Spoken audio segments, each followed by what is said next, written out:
Hello అందరికీ welcome back to Krishnashtami mini vlog. అందరికీ కృష్ణాష్టమి శుభాకాంక్షలు. మేమైతే ఇంట్లో పూజ చేసుకున్నాక ఈవినింగ్ టెంపుల్కి వెళ్దామని ముందే ప్లాన్ చేసుకున్నాము. సో మేమైతే శ్రీ లక్ష్మీనారాయణ మందిర్ బర్బ్యాంక్లో ఉంటుంది, ఆ టెంపుల్కి అయితే వెళ్ళాము. అది మా ఇంటి నుంచి ఒక 30 minutes డిస్టెన్స్లో ఉంటుంది. సో అదే దగ్గర కాబట్టి ఆ టెంపుల్కి అయితే వెళ్ళాము.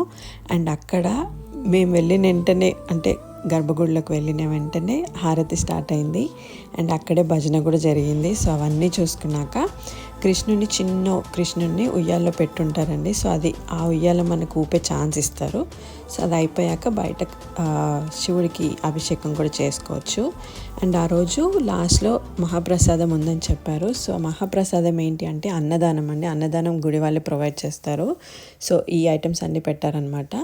అండ్ ఈ వీడియో నేను లాంగ్ వీడియో కూడా పోస్ట్ చేశాను, అది కూడా చెక్అవుట్ చేయండి. చాలా బాగుంటుంది అసలు ఎలా జరుపుతారు ఏంటి అనేది. అండ్